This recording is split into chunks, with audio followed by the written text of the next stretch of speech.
Chers élèves, bonjour. Ravi de vous rencontrer dans cette nouvelle vidéo.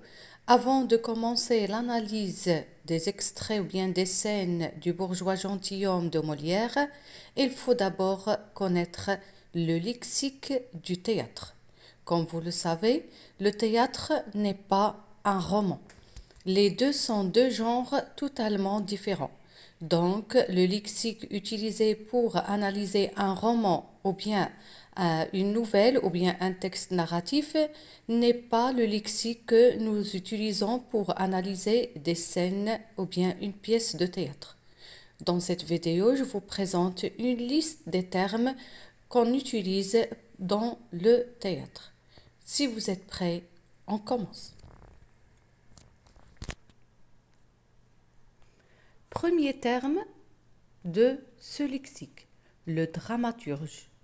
Le dramaturge, c'est l'auteur d'une pièce théâtrale. C'est celui qui écrit une pièce théâtrale, c'est l'écrivain, c'est l'auteur.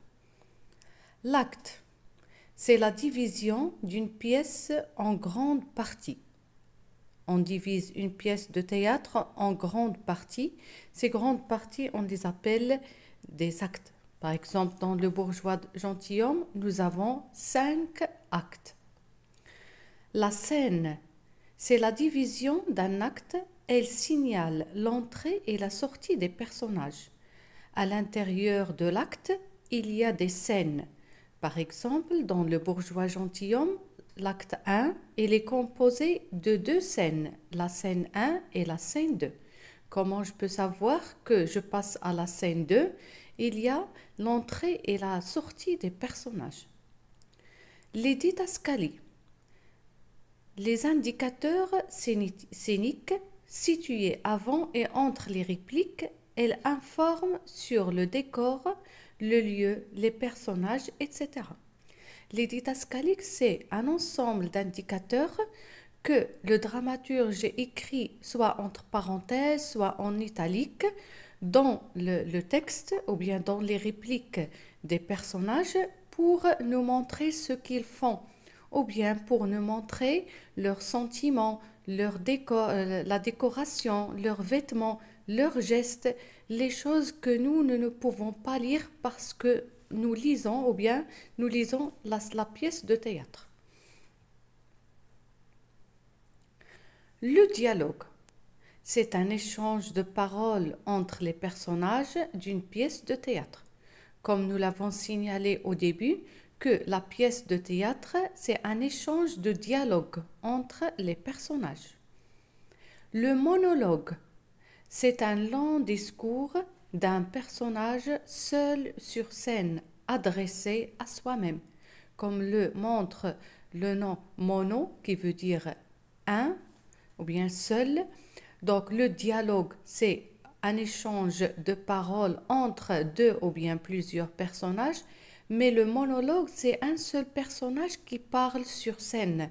C'est comme s'il parle à lui-même. Le monologue, il est utilisé quand le personnage il a quelque chose à dire.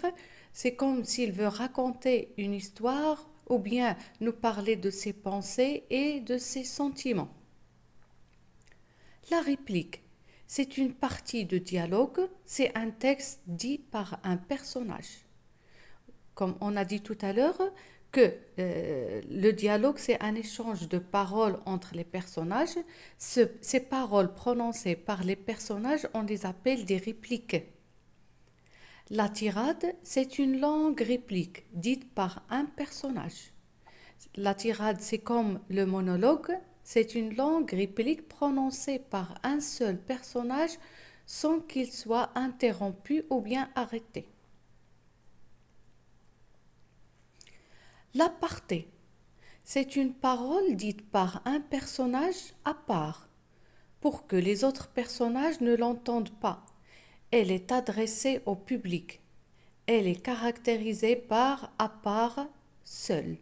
Donc l'aparté, on le trouve généralement dans les pièces comiques. C'est quand l'acteur il veut faire rire le public, il prononce ou bien il souffle à part une phrase pour soit pour critiquer un acteur ou bien un personnage. Il le dit, cette phrase elle est prononcée à voix basse au public qui est seul censé de l'entendre, bien sûr pour le faire rire, mais les autres acteurs ne l'entendent pas. L'exposition, ce sont les premières scènes d'une pièce de théâtre, c'est le début. Dans le roman, le premier extrait ou bien le premier texte, on l'appelle l'incipit, dans lequel on présente les personnages, le lieu et le temps. Mais dans la pièce de théâtre, ce n'est pas incipit, on l'appelle exposition. C'est généralement les premières scènes dans lesquelles on présente les personnages, le lieu et le temps. Le quiproquo, c'est le malentendu entre les personnages. C'est un malentendu entre les personnages, c'est-à-dire que les personnages ne sont pas d'accord sur la chose sur laquelle ils parlent. Maintenant, passons à un exercice pour l'application de ce lexique. Faites l'exercice suivant. L'un des genres suivants ne correspond pas au théâtre. Lequel? Vous avez la comédie, la tragédie, le fantastique, le drame.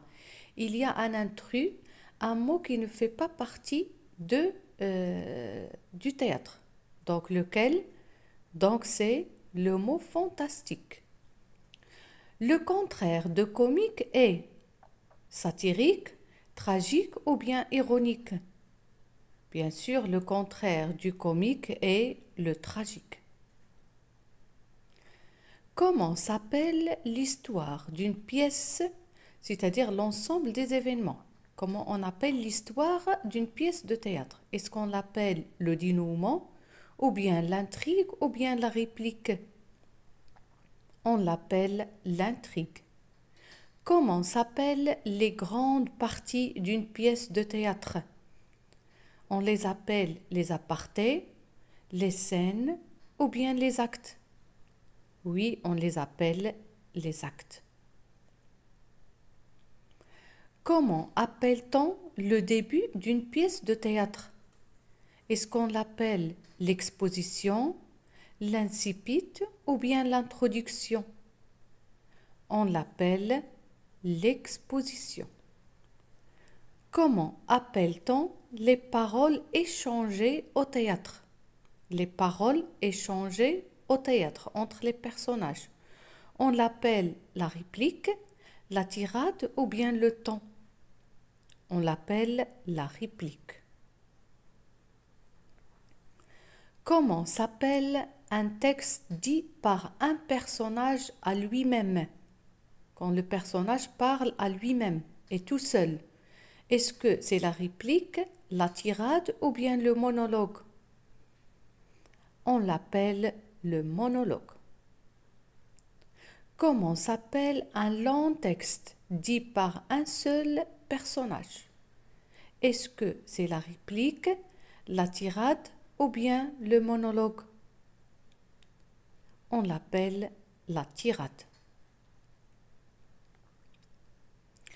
Comment s'appelle l'événement inattendu qui change l'histoire?